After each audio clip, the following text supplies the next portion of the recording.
This story comes to us from abcnews.go.com. And I'm going to mess this up. I'm just going to apologize up front. I'm going to mess it up. Out of Kankakee,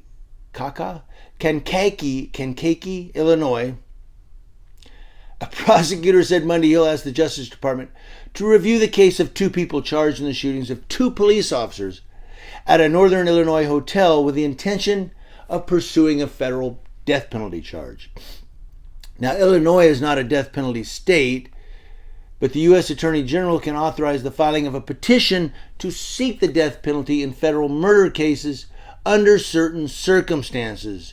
And that's according to Kankakee County State's Attorney Jim Rowe, said that during a bond hearing for Sandria Harris of Bradley in the county circuit court there. Illinois is not a death penalty case, but for this case, Kankakee County prosecutors have actually approached the U.S. Attorney General's office and asked them to consider it a federal murder case. And the Kankakee County State's Attorney has even submitted a formal request for federal death sentences for both defendants involved.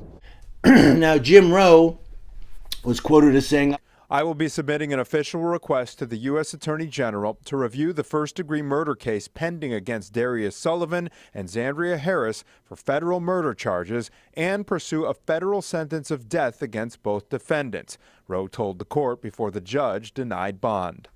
Now, Judge Kathy Bradshaw Elliott granted a request to deny Sandria Harris's bail. She told Harris, "You are a threat to the community."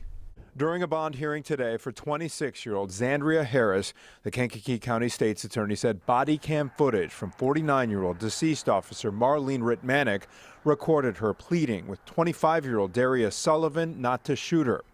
Sergeant Ritmanick was pleading with them to just leave. You don't have to do this. Please just go. Please don't. Please don't. She was desperately pleading for her life, State's Attorney Jim Rowe told the court.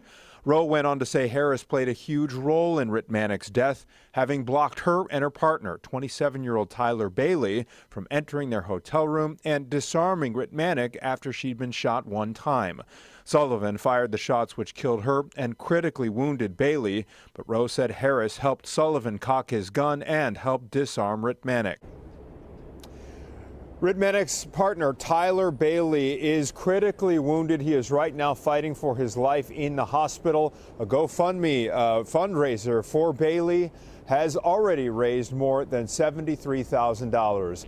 We are live downtown tonight. Anthony Ponce, Fox 32, Chicago. The case will go before a Kankakee County grand jury January 22nd. The next court date for Sandria Harris is January 27th, when she will be arraigned.